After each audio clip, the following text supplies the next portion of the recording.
Bismillah, Assalamualaikum warahmatullahi wabarakatuh. Waalaikumsalam warahmatullahi wabarakatuh. Bismillah, alhamdulillah, wassalatu wassalamu ala rasulillah wa ala alihi wa sahbihi wa mawalah, amma ba'd. Rabbi syrah li sadri wa yassir li amri wa hlul 'uqdatam min lisani yafqahu qawli. Puji serta syukur senantiasa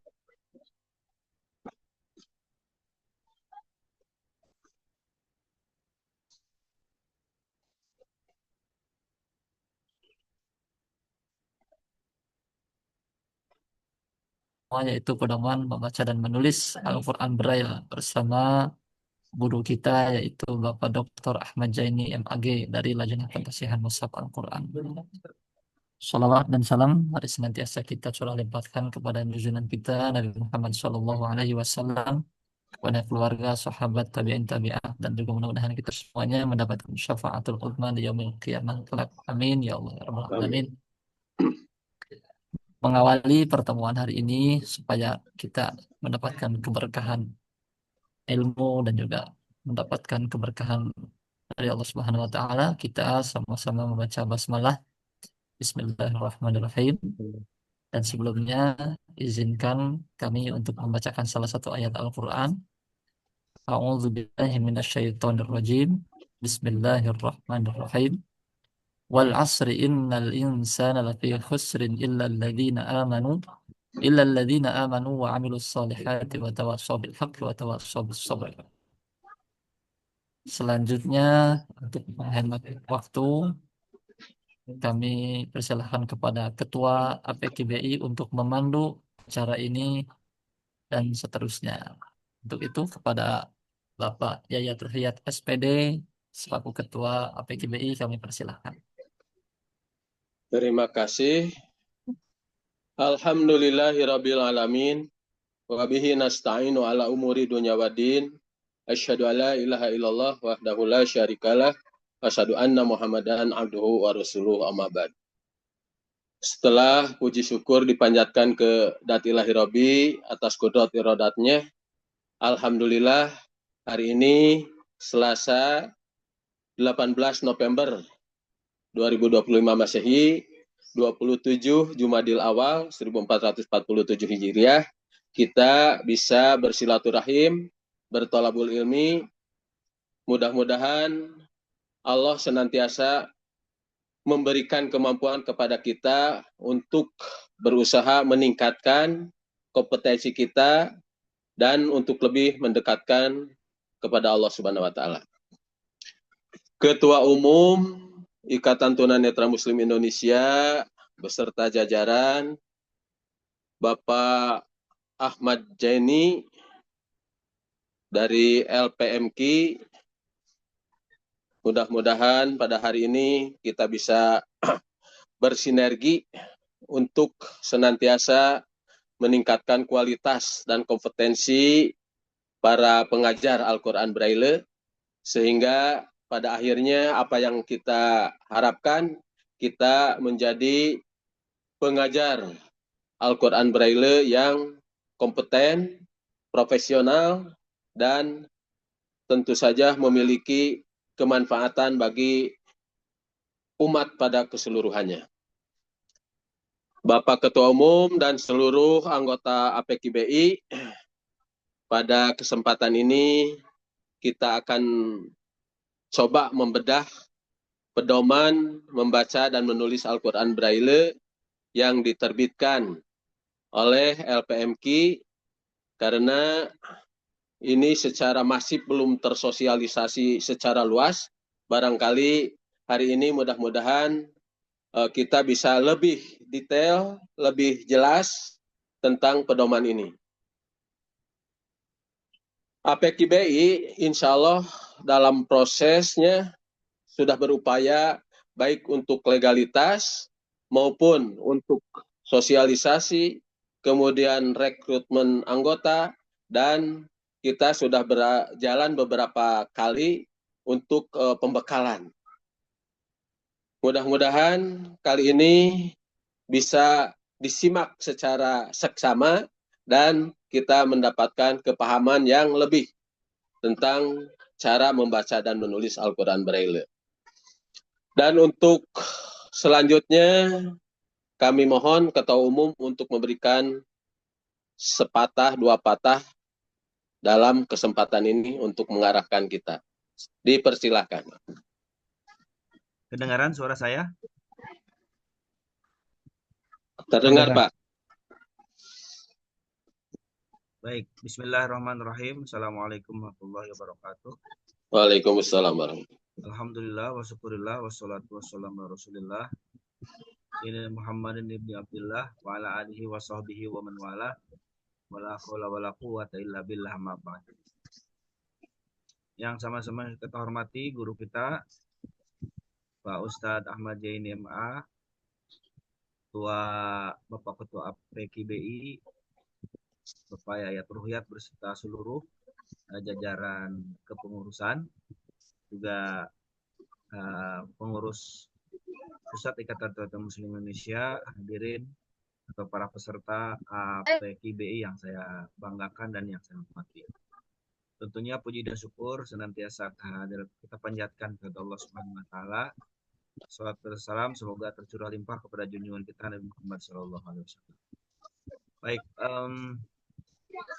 alhamdulillah saya lihat dari grup, kemudian waktu itu di tanggal, kalau tidak salah di hari Senin ya, di hari Senin tanggal 10 November juga ada webinar. Namun mohon maaf, saya untuk webinar waktu itu saya tidak bisa mengikuti itu karena sedang ada di luar kota. Dan saya merasa bangga ya dengan perkembangan. Namun demikian tentu alhamdulillah lihat dari perkembangan, progres dan lain sebagainya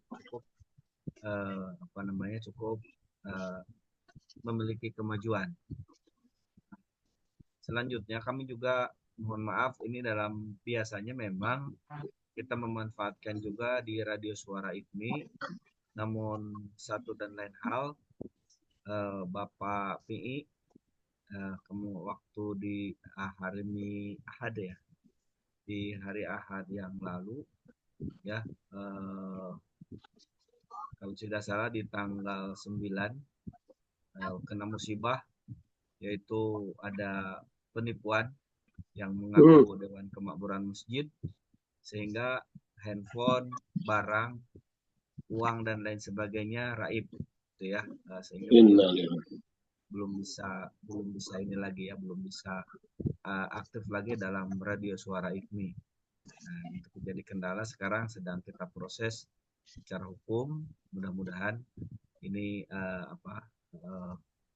supaya cepat tertangani dan kemudian Allah gantikan rezekinya dengan tentunya dengan berlipat ganda gitu ya.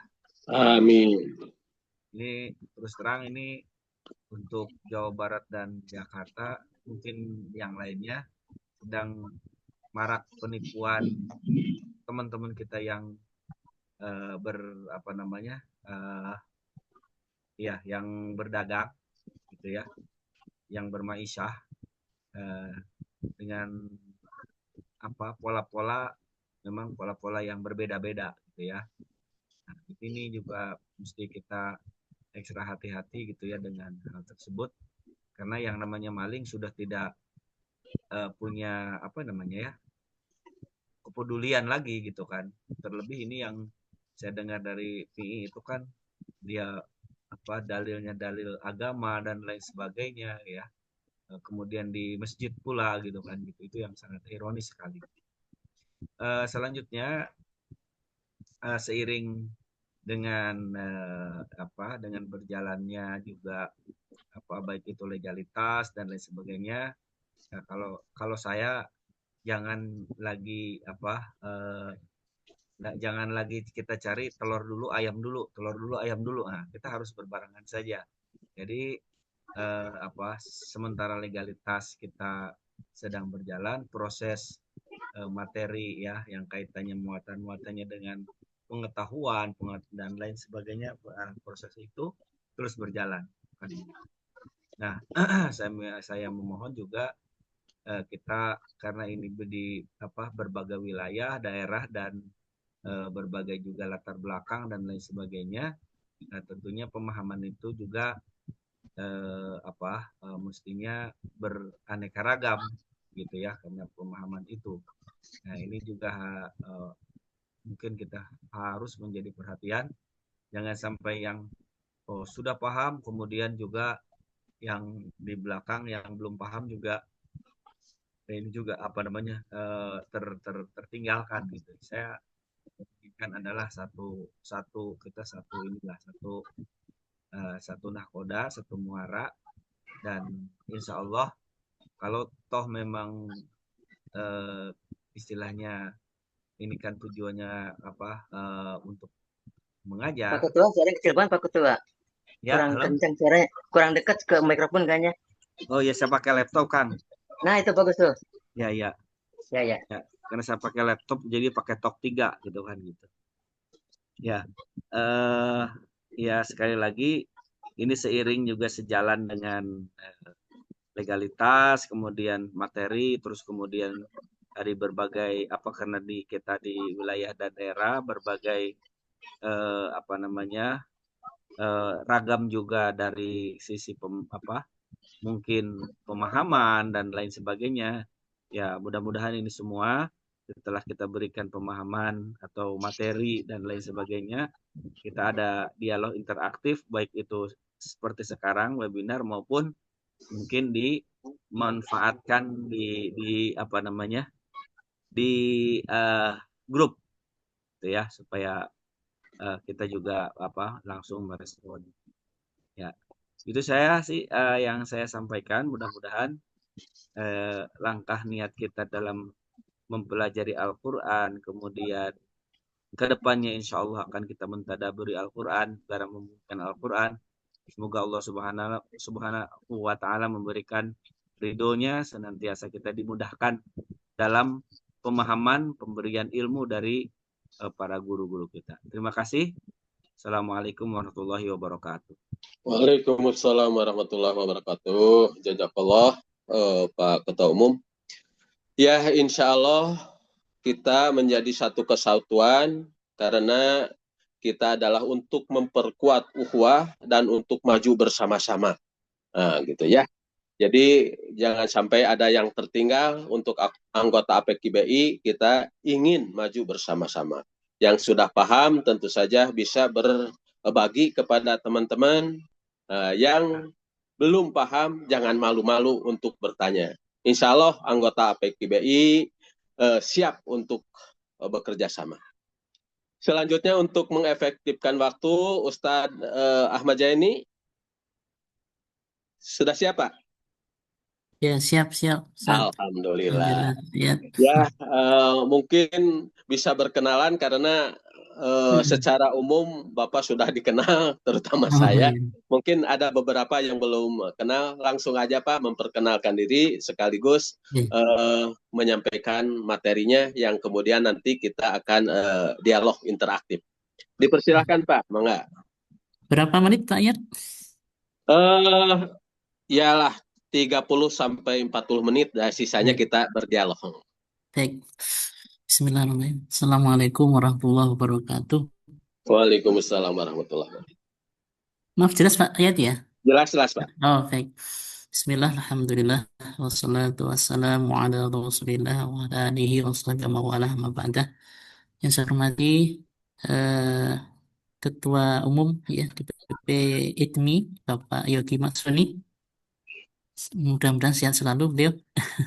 Dan Amin. khususnya Pak Royat sebagai Ketua APBKI Pak ya namanya ya, Ya, APKBI. Asosiasi Guru Iya. Berdiri ya. Iya. Alhamdulillah saya dengar sudah berapa ratus Pak ini anggotanya? Ya, sudah Seratusan ya? seratusan Pak anggotanya ya. Oh, nanti menuju 1000 ya. Insya Insya Allah. Allah. Baik, dan tentu seluruh jajaran IPMI dan pengurus IPBKI, wabil khusus Ustadz Nukman Sabit yang kebetulan jadi rekan kerja kita di kantor. Baik, Alhamdulillah. eh, sekedar pengenalan dulu, nama saya Ahmad Zaini ya. Salah satu apa namanya pentasih Mushaf Al-Quran di Lajnah Pentasihan Mushaf Al-Quran eh Kementerian Agama ya. Jadi satu di antara pegawai LPMK yang ikut serta mendampingi ya eh, se sekian proses dari penyusunan pedoman membaca dan menulis Al-Quran Braille yang dimulai sejak tahun 2011 sampai terakhir menyusun Tajwiduna ya, panduan Tajwid Al-Quran Braille tahun 2024 ya. Tentu saya membersamai para pakar, praktisi ya dari komunitas tunanetra tentunya, terutama Ikatan Tunanetra Muslim Indonesia sejak sejak kepemimpinan Pak Yayat Ruhyat ya, saya kira. Iya. Jadi sampai sekarang Pak Yogi Matsuni. Baik, tema yang hendak saya sampaikan sebagaimana yang sudah disebutkan sebelumnya, yaitu terkait dengan pedoman membaca dan menulis Al-Quran Braille ya. Nah, mungkin ini penting karena ternyata dari sekian tahun sejak 84 Mushaf Standar Indonesia itu ditetapkan sampai terakhir 2024 terakhir 2023 maaf ya, atau 2022 ya, itu ada dinamika ya. Dinamika ini ada perubahan, ada revisi, ada penyempurnaan dan seterusnya. Nah, ini itu yang mungkin ingin kita sampaikan agar kita bisa memahami secara utuh ya, tidak salah paham Mas ya. Baik. eh jadi secara singkat bahwa Indonesia itu termasuk negara yang paling mungkin bisa saya bilang paling pertama yang menetapkan negaranya memiliki mushaf standar Indonesia. Ada tiga, yaitu mushaf standar Utsmani dan mushaf standar Bahriyah untuk orang awas, kemudian mushaf standar Braille untuk penyandang disabilitas netra. Dan itu ditetapkan tahun 84 ya. Tahun 84 atau 1984 itu eh, posisi mushaf cetak itu tidak termasuk Braille ya, tidak seramai sekarang gitu ya. Hampir semua negara itu menerbitkan ya. Jadi kita termasuk yang apa ya, di antara negara yang cukup maju ya dalam dalam rangka menghadirkan mushaf untuk tunanetra, terutama keadaan negara yang ikut menyertai bagaimana mushaf itu bisa betul-betul bisa diakses ya. Artinya diakses itu artinya tidak ada lagi perbedaan-perbedaan ya, sehingga satu mushaf bisa dipakai untuk semua gitu ya. Nah, sebelum tahun 84 itu mah ada proses-proses, yaitu proses yang namanya Muker, ulama ahli Quran. Judulnya itu Muker, Musyawarah Kerja Ulama Ahli Quran ya, yang yang dilakukan selama 9 tahun kurang lebih, yang membicarakan terkait dengan standarisasi ya mushaf Al-Quran, termasuk Al-Quran Braille. Nah, yang diawali tahun 74 itu 4 ya, sampai kemudian 83. Baru setahun kemudian setelah selesai muncul KMA, Keputusan Menteri Agama, yang menetapkan ya salah satu mushaf, yaitu mushaf Al-Quran menjadi salah satu mushaf standar Indonesia. Nah, kenapa perlu ada standarisasi saat itu? Karena memang secara sejarah memang kita sudah akui bahwa ada dua model penyalinan atau penulisan Al-Quran Braille yang dilahirkan dari dua lembaga besar yang masing-masing punya kontribusi yang luar biasa ya. Jadi mulai dari Tunis dan kemudian Witakuna. Karena dua ini berkembang sehingga perlu ada ketika dua berkembang sehingga ini akan sedikit secara tidak langsung itu akan membingungkan pengguna karena ada dua model yang berbeda, sehingga kemudian disepakati untuk disatukan ya lewat muker itu ya, dan hasilnya kemudian ditetapkan mulai KMA nomor 25 tahun 84 ya. Nah, sejak tahun 84 itu kemudian dicetak, diterbitkan atau diperbanyak oleh para penerbit ya. Mulai Abioso, Wiataguna, tentu yang paling mungkin awal Wiataguna, kemudian Abioso, dan kemudian disusul Rodotul Makufin ya. Jadi setidaknya 3 penerbit itu yang kemudian terus memproduksi, memperbanyak sehingga mushaf Al-Quran Braille standar ya, yang sudah standarkan itu bisa tersebar. Nah, namun demikian dalam perjalanannya memang dijumpai masih adanya perbedaan-perbedaan yang itu sudah di apa namanya diinventarisir mungkin ya, diamati dan diinventarisir dan kemudian menjadikan pembicaraan di lingkungan teman-teman tunanetra, terutama ITMI ya saat itu yang yang punya apa namanya secara tidak langsung punya tanggung jawab moral ya, melihat kondisi terbitan kok beda-beda ya, sehingga nampaknya perlu ada review ya atau melihat kembali sebenarnya standar yang harusnya menjadi rujukan seperti apa gitu ya. Dan memang selama itu sejak 84 sampai tahun 2010 ya, itu berapa tahun tuh? Hampir 25 tahunan itu memang tidak ada kajian atau semacam sosialisasi yang sifatnya lebih substansi ya, yang mengenai tentang mushaf standar Indonesia.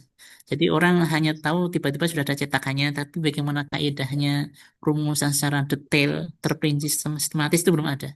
Nah, sehingga saat itu IKMI mengusulkan ya punya gagasan dan seterusnya yang kemudian ditangkap oleh Bapak Kepala Jenah ya saat itu Bapak Muhammad Syed ya. Eh, Sehingga beliau kemudian memfasilitasi untuk menyusun yang namanya pedoman membaca dan menulis Al-Quran Braille. Nah, lewat pedoman ini diharapkan nanti kita semua, para penerbit, termasuk praktisi, termasuk para pengguna Mushaf Al-Quran itu mendapat pemahaman yang sama, sebenarnya seperti apa sih cara menulis Al-Quran sesuai dengan mushaf standar gitu, intinya gitu. Nah, akhirnya tahun 2011 betul itu di apa namanya dilaksanakan kegiatan itu penyusunan, tentu melibatkan komunitas organisasi yang membawa teman-teman tunanetra ya, terutama ITMI ya. Saat itu masih Pak Yayat ya, saat itu Pak Yayat, sehingga komunikasi intens dengan Pak Yayat saat itu ya, bagaimana kita menyusun itu ya. Kemudian ada Rodon Mahfufin, kemudian ada Wiataguna, ada Bioso, dan beberapa praksi dan tokoh saya itu yang masih ada. Nah, 2011 itu merupakan titik awal ya kita melakukan apa namanya menyusun ya pedoman ya kaidah-kaidah yang diterapkan dalam mushaf standar Braille Indonesia ya pertama, sehingga saya itu terlihatlah oh ternyata mushaf standar selama ini seperti itu. Nah, sehingga pada situ pula muncul diskusi-diskusi ya yang membincangkan kembali ada beberapa kaidah yang memang direview, ada yang tetap dipertahankan. Nah, mungkin yang perlu kita pahami ya, apa saja yang kira-kira ya eh, awal muncul penyempurnaan di tahun 2011 itu. Nah, mungkin itu yang perlu saya sampaikan. Jadi ketika tahun 2011 ada beberapa mungkin yang di apa istilahnya direvisi dari mushaf standar Braille yang sudah ditetapkan tahun 84. Nah, apa yang direvisi? Saat itu yang direvisi yang pertama terkait penulisan tanda. Nah, ya, tanda mat. Nah, karena dalam eh, kaidah tajwid itu kan ada mat wajib, alazim dan jaiz. Nah, saat itu muncul apa namanya usulan untuk membedakan antara mat jaiz dan mat wajib atau lazim, nampaknya perlu ada pembeda. Dan salah satunya pembedanya adalah dengan menghilangkan salah satu tanda di mat jaiz. Ya. Karena menurut pembicaraan saat itu ya di saat itu ya, ketika semua diberikan tanda mat itu nampaknya para pengguna nggak bisa membedakan mana jaiz dan wajib gitu ya. Mungkin karena keterbatasan ilmu tajwidnya ya. Jadi untuk memudahkan salah satunya harus dihilangkan. Nah, kemudian pertanyaan kemudian untuk menandakan itu mat jaiz gimana? Ya dengan cara melihat ada spasi gitu ya. Nah, ada spasi.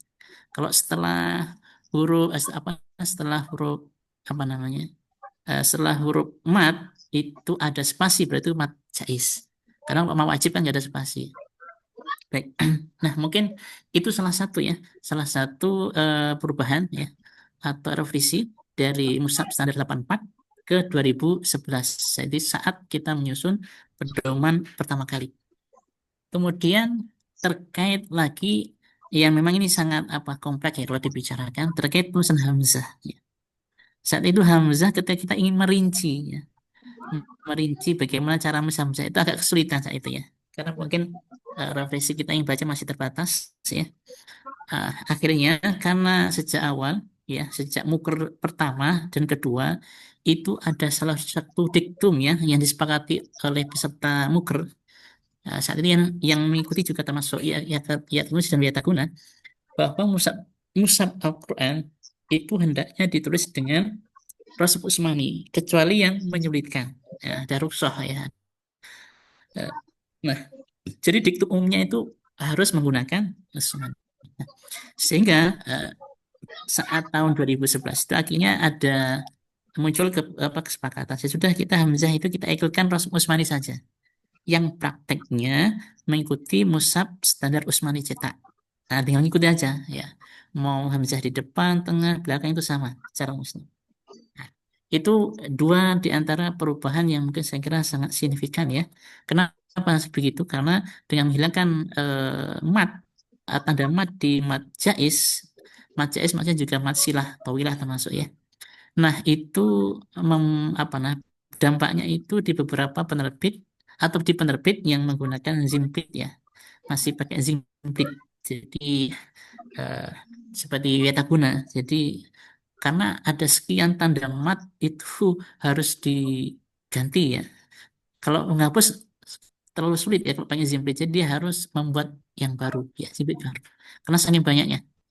Nah, kita belum pernah hitung berapa ya, berapa ratus ya, saking banyaknya tanda mat itu. Nah, sementara yang basic filenya, master filenya sudah pakai master file itu ya cukup menghilangkan saja dari dari file itu tanda mat dan merubah cara penulisan hamzah. Nah, itu masa transisi ya. Sehingga saat itu Bang yang bisa merubah dengan cepat itu ya praktis antara Abioso dan kemudian Rodul Mahfuzinnya. Karena masternya bukan master file, bukan Zimbabwe. Nah, itu tahap pertama ya, tahap pertama. Kemudian di tahun 2021, 10 tahun kemudian ya, ketika sudah Mushaf standar pedoman tahun 2011 itu sudah jadi. Kemudian setahun kemudian itu kita menyusun juga Mushaf Al-Quran dan terjemahnya. Sebelum itu Juz Amma ya. 2011 itu selain pedoman juga Juz Amma sebagai aplikasinya. Kemudian setahun kemudian kita nyusun Mushaf dan terjemahnya sesuai dengan pedoman 2011. Nah, kemudian 10 tahun kemudian ternyata setelah mungkin sudah dipraktekkan digunakan ada review kembali, ada temuan kembali ya dari para praktisi yang kemudian disampaikan ke kita dan akhirnya itu menjadi bahan kembali untuk dibincangkan ya. Dan alhamdulillah Bapak Kepala Lajnah memberikan memberikan fasilitasi untuk kemudian mereview ulang pedoman yang sudah diterbitkan tahun 2011. Nah, apa saja kira-kira setelah 2021 itu? Nah, ada beberapa perubahan yang cukup sedikit banyak ya. Yang pertama itu mengembalikan lagi tanda mat di bacaan mat jais dan mat silah atau wilah. Nah, ini agak menarik ya. Awalnya sejak dari awal MSI pertama 84 itu ada. 2011 dihapus. 2021 ada lagi itu ya. Jadi ini dinamika, ini nggak apa-apa. Ini dinamika. Jadi karena kecenderungannya ketika mat jais itu dihapus, kecenderungannya para pengguna pemula itu katanya itu cenderung membaca 2 harokat saja. Jadi malah tidak tahu ini harus harus sebaiknya dibaca 4 atau 5 harokat sesuai dengan torik syatibiyah yang kita anut itu ya. Nah, jadi untuk agar agar mudahnya ya sudah, karena hakikatnya bacaan mat wajib dan jais itu kalau torik syatibiyah itu dibaca 4 atau 5 ya, tidak disarankan baca 2 sehingga diberilah apa namanya tanda mat kembali ya. Nah, itu perubahan yang mendasar. Kemudian eh, ada beberapa rosem ya. Maaf, rosem belum ini. Rosem masih ya terkait Hamzah. Nah, Hamzah ini menjadi pembicaraan kembali karena setelah Hamzah ditulis di semua posisi dengan rosem Utsmani, itu ada berapa potensi kesalahan ya yang tidak bisa dihindarkan untuk para pengguna pemula. Nah, sehingga saat itu diusulkan dan kemudian disepakati bahwa untuk hamzah atau hamzah mufradah di tengah ada jumlah kata atau kalimat itu tetap ditulis dengan Rasul Utsmani ya, agar memudahkan dan para pengguna awal atau pemula tidak apa nama jatuh atau mudah jatuh dalam kesalahan baca. Nah, itu ya. Nah, kemudian Wah, nah, nah, baik. Eh, dua itu saya kira yang paling yang paling jelas ya perubahannya. Selain itu pada tahun 2001 itu selain merevisi ada penambahan item-item baru dalam pedoman kita. Karena ada beberapa hal yang belum terakomodir di tahun 2011.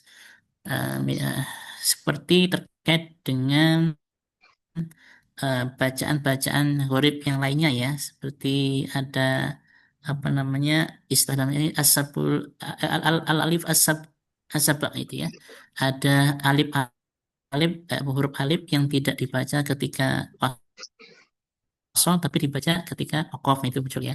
Kemudian ada shot dibaca sin atau shot dibaca tetap shot atau shot dibaca dua-duanya, boleh dua-duanya dan seterusnya.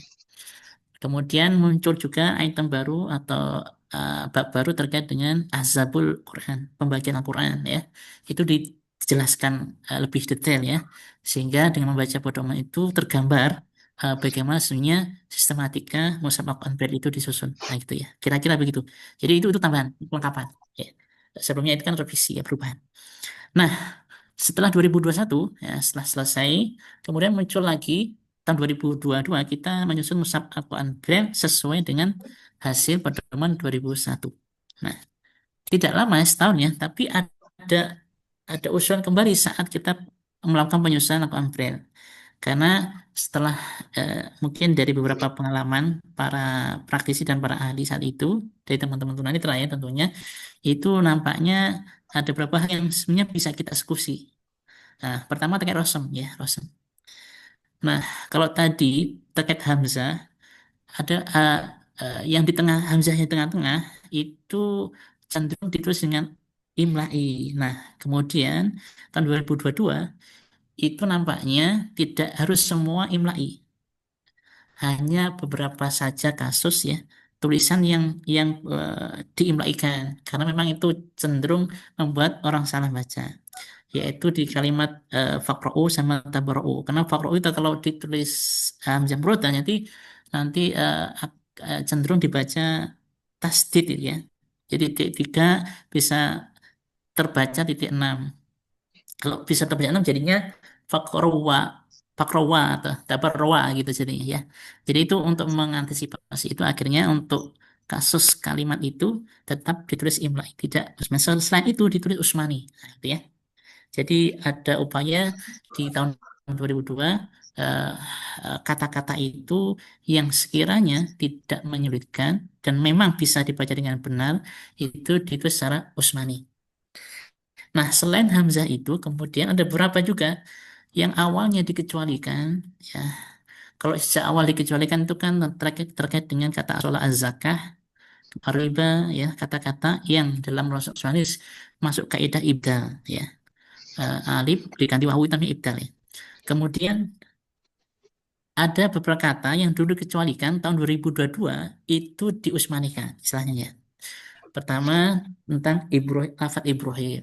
Ibrahim itu di dalam mushaf Utsmani atau Rasul Utsmani itu ditulis dengan dua cara ya.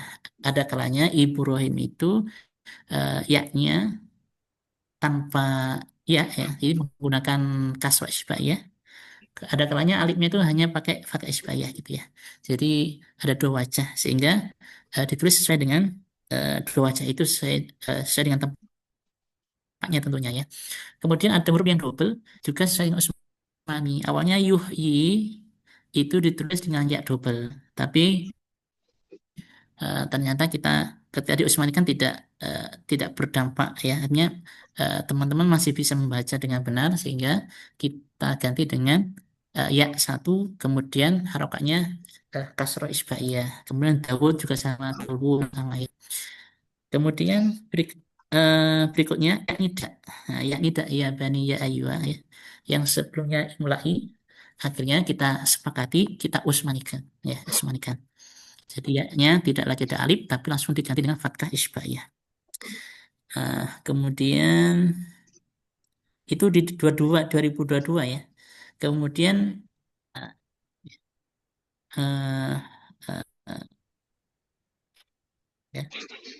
Dan ada yang baru tahun 2002, ini baru ya, bukan perubahan, tapi penambahan tanda, maaf, tanda nun wasol ya. Awalnya tidak ada tanda sama sekali, kemudian muncullah tanda usulan baru yaitu tanda yang belum dipakai ya, yaitu tanda 1, 2, 4, 5, 6 ya. Jadi ki dibalik itu sebenarnya, kof dibalik. Nah, itu beberapa apa perubahan-perubahan ya saya kira. Nah, mungkin saya akan sampaikan juga mana yang masih tetap ya, yang masih tetap ya sejak awal sampai sekarang masih tetap ya.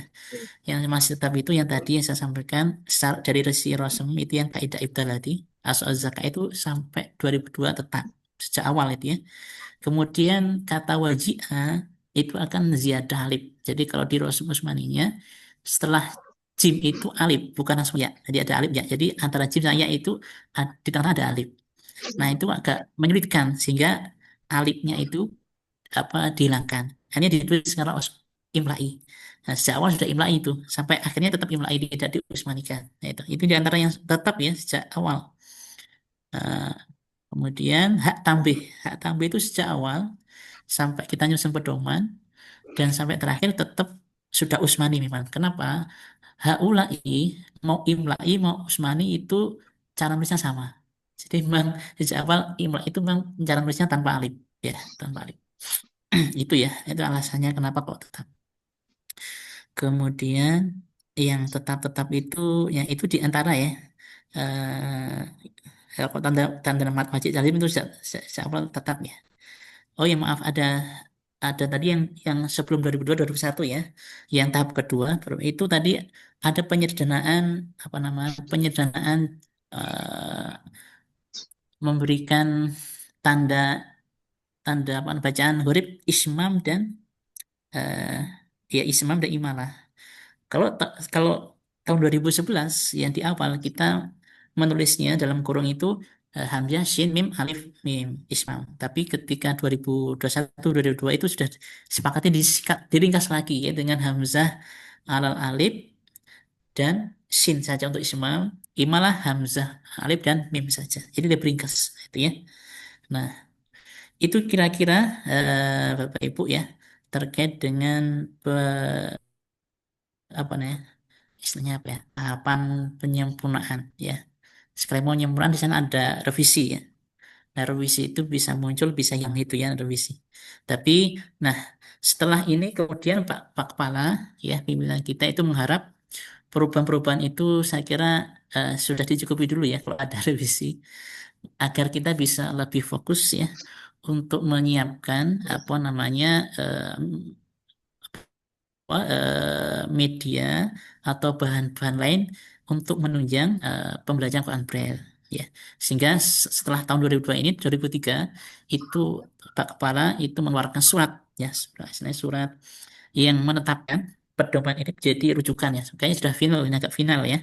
Sekalipun nanti sekian tahun kemudian ada revisi ya nanti, tapi untuk sekarang dianggap final dan fokus pada kita menyiapkan beberapa media literasi untuk Al-Quran Braille yang memang belum ada. Nah, saya itu forum itu mengusulkan ada dua tahun 2002 setelah selesai menyusun ini ada dua yaitu teman-teman butuh apa namanya semacam metode pembelajaran seperti Iqra kalau di Awas sehingga muncullah kita nyusun namanya panduan membaca Al-Quran Braille yang kemudian kita kita kenal dengan Iqra'na ya tahun 2023. Setelah Iqra'na ada usulan kembali kita tampung dan kita fasilitasi kita para guru-guru Quran Braille butuh yang namanya tajwid Braille. Akhirnya muncullah kegiatan itu tahun 2024 dan kita selesaikan dan kita namakan namanya Tajwiduna ya. Sehingga sudah komplit ya, komplit. Nah, sehingga fokus kita sekarang bagaimana apa yang sudah kita capai bersama itu betul-betul bisa disosialisasikan ya, bisa dipahami dan yang penting bisa digunakan itu ya untuk meningkatkan kualitas bacaan kita atau untuk atau menunjang program ITMI ya dalam mengentaskan buta huruf Al-Quran Braille di Indonesia. Nah, mungkin saya kira itu Pak Yayat ya. Dan nanti silakan didalami lewat diskusi ya dan dialog. Saya silakan kembali ke Pak Yayat ya. Terima kasih Bapak Ustadz, ya cukup padat ya. Jadi tidak secara keseluruhan disampaikan karena pada dasarnya materinya tidak terlalu jauh berbeda, hanya ada perubahan-perubahan di beberapa tempat dan kaidah. Nah itu mungkin belum semua tersosialisasikan.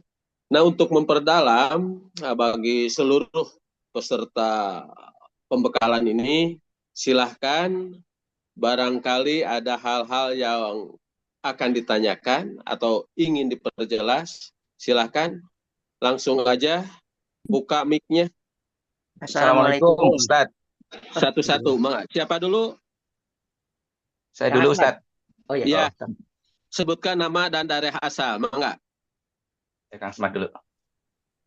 Oh, saya Yud. Silakan Pak.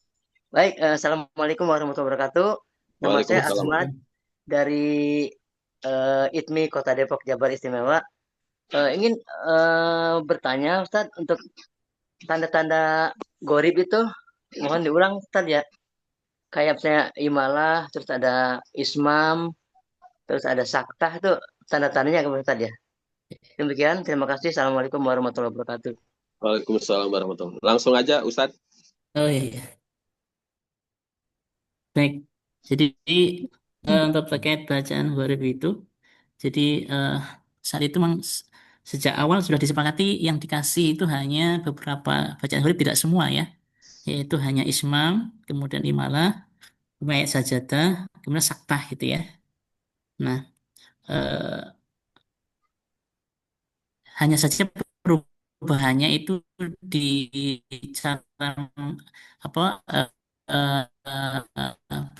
penyimbolannya ya. Artinya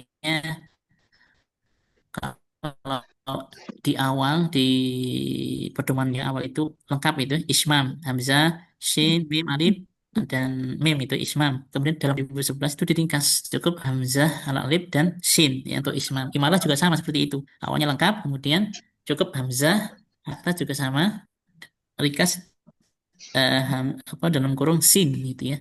Jadi lebih ringkas dibanding sebelumnya. Nah, sementara bacaan yang lain tasir itu tidak ada, nakal tidak ada ya. Jadi tidak semua diberi tanda baca ya. Nah, sesungguhnya kalau nanti sebenarnya tanda ini sebenarnya akan efektif ya jika memang kita sudah belajar gitu ya. Karena tanda ini kan tidak semua hanya di beberapa tempat di Al-Quran ya.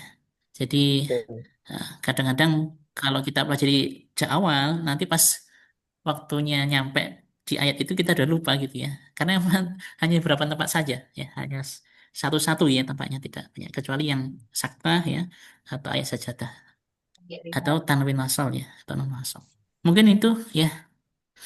Terima kasih. Pak Yat. Iya. Yang lainnya Ya. silakan. Ya, Assalamualaikum Ustadz. Waalaikumsalam warahmatullahi wabarakatuh. Ya. Silakan sebutkan namanya dari mana. Ya, saya Wahyudi dari PD ITMI Jakarta Selatan. Yang ingin saya tanyakan kepada Ustadz Zaini, tadi Ustadz menyampaikan tentang majais dan mat wajib itu ya. Itu Ya. Ya. masih gitu ya. Ya. Kemudian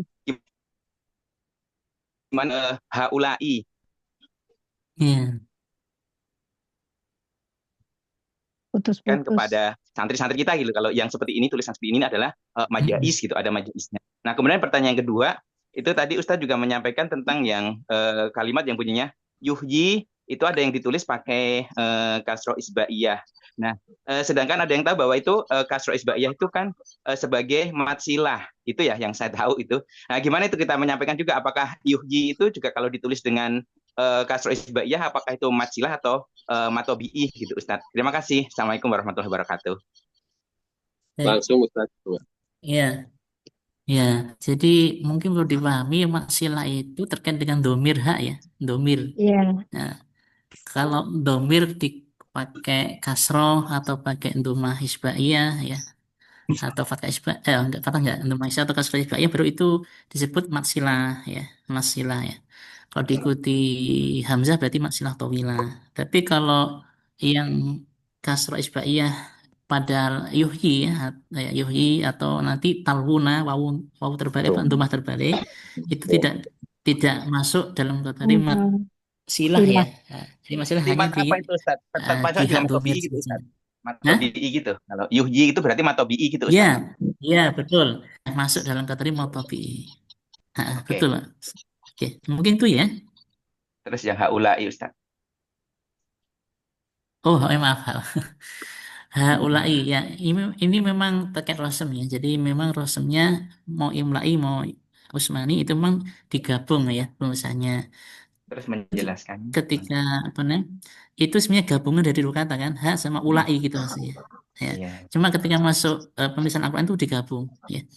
Nah, jadi kalau memang mau menjelaskan itu gabung dari dua kata awalnya itu ha ulai gitu ya. Nah, Tapi ha itu tetap tambahin majais sama Ustadz. ulai. Tetap majais. Berarti itu hanya itu Iya, majais. tetap majais. Iya, iya. Karena pengertian jais dan wajib itu kan terkait dengan ini posisi mat huruf mat dengan hamzahnya ya. Kalau mat wajib itu kan posisi huruf mat dengan hamzah itu memang satu kata ya. Dalam satu kata gitu ya. Bukan kata yang terpisah. Kalau haula kan terpisah, hak sama ula gitu maksudnya ya. Nah, jadi kan hak sendiri huruf matnya di hak, hamzahnya di ula ya, jadi di awal kata ula. Berarti kan jais, terpisah. Hanya secara rasmi ditulis Iya. nyambung gitu ya. Ya, untuk menjelaskan mungkin seperti itu saja. Terima Oke. kasih Ustadz. Iya, Oke, saya Pak Ustadz. Ya, ya, silakan. Ya, Assalamualaikum warahmatullahi wabarakatuh. Waalaikumsalam. Nama saya Tuti Suryani dari Sumatera Barat. Saya ingin bertanya juga kepada Bapak Ustadz. Yang saya tanyakan sedikit Pak Ustadz ya kan dalam Al-Quran kita sering ada perubahan-perubahan cara tulisan ya, tapi cara bacanya sama. Nah, itu contohnya saya dengar itu sekarang ada di terjadinya pada mat jaiz. Nah, itu kemarin-kemarin kan mat jaiz kita itu awal-awalnya ada tanda panjang. Nah, walaupun antara hamzah dengan tanda mat terpisah, nah itu setelah itu berubah lagi tidak ada lagi tanda panjang, tapi ditandai dengan mat tabi'i menghadapi hamzah gitu Pak Ustadz ya. Nah, sekarang walaupun saya belum ketemu Ustadz, tapi katanya sudah keluar ya, sudah terbit Al-Qur'annya. Iya, iya. Antara mat jaiz itu sekarang tidak terpisah lagi antara hamzah dengan dengan matnya gitu Pak Ustadz. Nah, tapi kembali lagi ianya itu memang dikasih lagi tanda panjang, langsung tidak ada spasi, langsung ketemu dengan iya ai. Nah, dengan iya dengan ai itu tidak terpisah lagi gitu Pak Ustadz. Nah, Iya. sedangkan kita ketahui mat jaiz itu istilahnya ismun fasil berarti tidak melekat gitu Pak Ustadz ya, terpisah. Nah, sedangkan ini dikasih tidak terpisah Pak Ustadz. Berarti gimana itu Pak Ustadz? Kan tidak Ya. berarti melekat gitu Pak Ustadz. Nah, antara kan sedangkan kita ketahui mat wajib itu yang mutasil itu melekat atau gitu Pak Ustadz ya. Yang kedua, pertanyaan saya tentang yang kurang saya paham itu Pak Ustadz, ada di beberapa surah atau di beberapa ayat itu ketemu tanda as-sajadah gitu Pak Ustadz. Nah itu apakah di tanda as-sajadah itu maksudnya nanti kita kalau terakhir ayat yang kita baca di situ harus kita baca as-sajadah itu atau enggak apa-apa kalau enggak Pak Ustadz. Nah itu saya kurang paham sebenarnya Pak Ustadz.